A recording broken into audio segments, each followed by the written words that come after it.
Good evening সবাইকে। কেমন আছো তোমরা? নিশ্চয়ই ভালো আছো। আমি অনেক ভালো আছি। তো দেখো, চলে এসেছি একটা জায়গায়, সেই জায়গাটার নাম তোমাদেরকে বলছি। তো দেখো, এটা ঠাকমা আমাদের, আর হচ্ছে এটা পিসি শাশুড়ি। তো এসছি আমার একটা ননদের বাড়িতে। ওদের বাড়িতে না একটা ছোটোখাটো অনুষ্ঠান ছিল। অনুষ্ঠান সেরকম কিছু না, সবাইকে খাইয়েছে ওরা। কি জানি কি উপলক্ষে, সেটাও সত্যি আমরা জানি না। তো সবাইকে বললো সন্ধ্যাবেলা চলে আসো, এখানে খাওয়া দাওয়া হবে। তো চলে আসলাম মাঝদিয়াতে। তো মাঝদিয়াতেই আমার এই ননদের বাড়ি।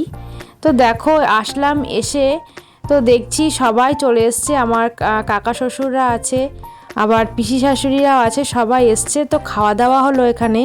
খাওয়া দাওয়া করে তারপরে আমরা বাড়ি চলে যাব। দেখো, বেরিয়েও পড়েছি, চলে যাচ্ছি বাড়ি।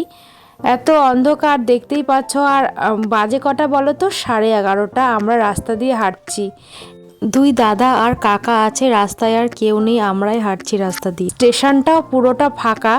আমরা চলে আসলাম স্টেশনের দিকে। তো গাড়িতে উঠবো, ট্রেন আসছে। তো এখানে দাঁড়াবো, স্টেশনে একটু দাঁড়াবো ট্রেনের জন্য। তো দেখো, ট্রেন চলেও এসছে। তো আমরা দাঁড়িয়ে আছি স্টেশনে, ট্রেন ঢুকে গেছে। এসে দেখছি আমরা হাঁটতে হাঁটতে আসলাম ননদের বাড়ি থেকে। অনেকটাই দূর ওর বাড়ি। তা এখানে তো এত রাত্রিবেলা তো কোনো টোটো বা অটো পাবো না, ওই জন্য হাঁটতে হাঁটতে স্টেশন অবধি আসলাম। তো চলে এসছে গাড়ি। তো ট্রেনে উঠবো আমরা।